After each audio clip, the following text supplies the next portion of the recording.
कल्पना कीजिए, आने वाले दिनों में स्थिति और अधिक गंभीर हो जाए, महाविस्फोट हो तो क्या हो।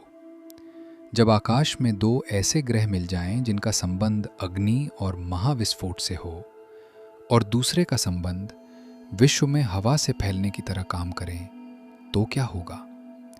जब मंगल और राहु का खतरनाक अंगारक योग प्रबलतम विस्फोटक रूप से विश्व पर छाया, और उसी समय शनि और सूर्य की स्थिति भी विश्व की ऊर्जा को असंतुलित करने लगे, तो ज्योतिष विज्ञान कहता है कि पृथ्वी पर घटनाएं अचानक और उग्र हो जाएंगे।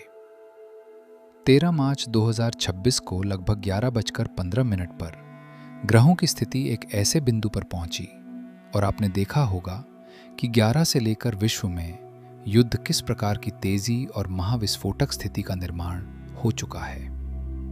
युद्ध स्थिति और अधिक प्रबल हो गई है। यहां से आने वाले लगभग 17 दिन अत्यंत संवेदनशील हो रहे हैं। ये ग्रह विश्व पर जितना प्रभावशाली है, आपके जीवन में भी उतना ही गहरा प्रभाव डाल रहे हैं। नमस्कार दोस्तों, मैं डॉक्टर भानु श्रीवास्तव। वैदिक ज्योतिष में इस समय पर कुछ ऐसे ग्रह योग बने हैं जो केवल किसी व्यक्ति की कुंडली को नहीं, बल्कि पूरे विश्व की सामूहिक ऊर्जा का विस्फोट कर रहे हैं। 2026 का ये समय भी कुछ ऐसा ही संकेत देता दिखाई दे रहा है। 13 मार्च 2026 को लगभग 11:15 के आसपास ग्रहों की स्थिति एक विशेष संतुलन में आई, जब मंगल और राहु का प्रबल महाविनाशक अंगारक योग की प्रबलता सक्रिय है।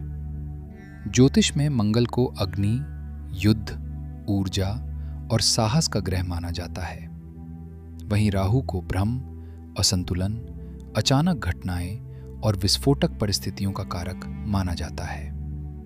जब ये दोनों ग्रह एक साथ आते हैं तो उसे अंगारक योग कहा जाता है। अंगारक शब्द स्वयं अग्नि की चिंगारी का संकेत देता है। इस योग के सक्रिय होने पर अक्सर दुनिया में ऐसी घटनाएं देखने को मिलती हैं जो अचानक और उग्र होती हैं, जैसे संघर्ष, आंदोलन, आग, विस्फोट या बड़े तनावपूर्ण हालात और युद्ध। इसी कारण ज्योतिष विज्ञान के अनुसार मानते हैं कि 13 मार्च से लेकर आने वाले लगभग 17 दिनों तक पृथ्वी की ऊर्जा अपेक्षाकृत अधिक तीव्र और ज्वलनशील रहेगी, भयानक विस्फोटक रहेगी। जब मंगल और राहु का ये योग सक्रिय होता है तो केवल बाहरी घटनाएं ही नहीं बदलती, बल्कि मनुष्य के भीतर की मानसिक ऊर्जा भी प्रभावित होती है। लोगों के भीतर अधीरता, गुस्सा, असंतोष और टकराव की भावना अचानक बढ़ गई है। जिन लोगों की कुंडली में मंगल नीच राशि में है या उसका संबंध 6, 8, 12 या अशुभ ग्रहों के साथ है, ऐसी स्थिति में लोगों को अधिक सावधान रहने की आवश्यकता है। इसी प्रकार किसी की कुंडली में राहु अशुभ स्थिति में है और वह भी 6, 8, 12 के संबंध में है, तो भी व्यक्ति को विशेष सावधानी बरतने की आवश्यकता है। इसके अतिरिक्त जिनकी कुंडली में ये दोनों ही ग्रह खराब हैं, उनके लिए ये समय अत्यधिक कठिन है, क्योंकि इस समय अगर कोई विवाद उत्पन्न होता है तो वह उस व्यक्ति को काफ़ी लंबे समय तक के लिए पुलिस प्रशासन और घटनाओं, कोर्ट कचहरी आदि से परेशान करेगा। इतिहास में भी कई बार देखा गया है कि जब मंगल और राहु की तीव्र स्थिति बनती है तो विश्व में संघर्ष, आंदोलन या अस्थिरता का माहौल दिखाई देता है। महाभारत काल के समय भी इसी प्रकार की ऊर्जा का निर्माण हुआ था। इसके अलावा प्रथम विश्व युद्ध एवं द्वितीय विश्व युद्ध की घटनाक्रम में भी इस प्रकार की ऊर्जा का संयोजन का योग था।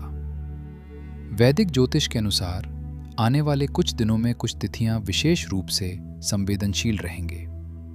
15 मार्च, 18 और 19 मार्च, 21 मार्च, 23 मार्च, 25 मार्च, और ये प्रभाव लगभग 2 अप्रैल तक प्रबलता विनाशक रूप से सक्रिय है। 2 अप्रैल के बाद कुछ कमी आएगी, किंतु समाप्त नहीं होगा। लेकिन 2 अप्रैल के बाद से प्राकृतिक आपदा है, भूकंप, मौसम परिवर्तन, संघर्ष बहुत अधिक बढ़ जाएगा, क्योंकि उस समय शनि मंगल का संयोजन आपस में विनाशकारी सिद्ध होगा। समुद्र में संघर्ष और प्राकृतिक आपदाएं बढ़ जाएंगी।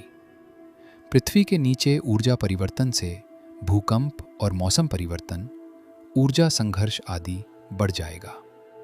इस समय का एक और महत्वपूर्ण पहलू है शनि का मीन राशि में गोचर और सूर्य के साथ उसका विशेष संबंध। शनि को कर्म, व्यवस्था और जनसमूह का ग्रह माना जाता है, जबकि सूर्य सत्ता और शासन का प्रतीक है।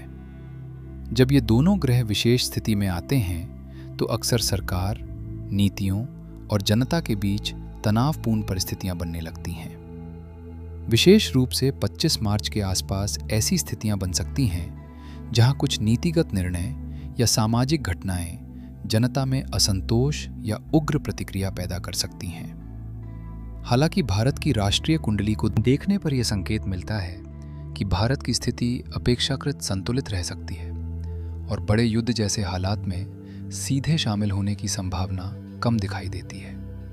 लेकिन ग्रहों की ऊर्जा का प्रभाव सामाजिक वातावरण और जनभावना पर अवश्य दिखाई दे सकता है, जो विद्रोह और आंदोलन का रूप लेगी।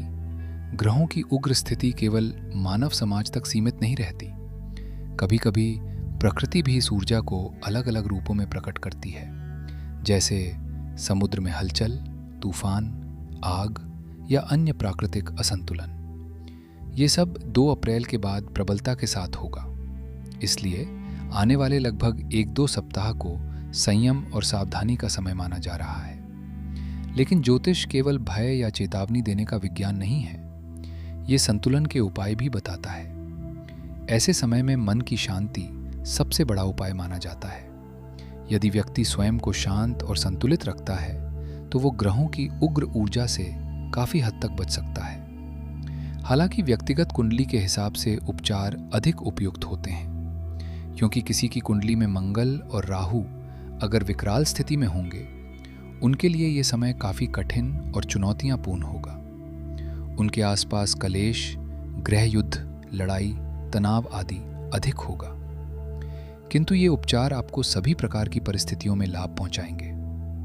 वैदिक परंपरा में शिव को वो शक्ति माना गया है जो अग्नि और उग्रता को भी शांत कर सकती है। इसलिए इन दिनों में प्रतिदिन शांत मन से ओम नमः शिवाय मंत्र का जप करना अत्यंत शुभ रहेगा। मंगल से जुड़े संतुलन के लिए मंगलवार के दिन लगभग 100 ग्राम गुड़ गाय को खिलाएं। ये भी एक पारंपरिक उपाय है। मंगल की ऊर्जा के संतुलन का सबसे महत्वपूर्ण बात यह है कि इन दिनों में अनावश्यक विवाद, क्रोध और टकराव से बचा जाए, क्योंकि ग्रहों की उग्र ऊर्जा अक्सर मनुष्य के व्यवहार के माध्यम से ही प्रकट होती है। यदि हम अपने मन को शांत रखें, संयम रखें और सकारात्मक ऊर्जा बनाए रखें तो कई संभावित नकारात्मक प्रभावों से बचा जा सकता है। अंत में बस इतना ही, ग्रह हमें केवल संकेत देते हैं, लेकिन हमारा धैर्य, हमारी समझ और हमारे कर्म ही तय करते हैं कि हम उस समय को किस प्रकार जीते हैं। इसलिए आने वाले दिनों में शांति रखें, संयम रखें और सकारात्मक ऊर्जा बनाए रखें। ओम नमः शिवाय। ओम नमो नारायण।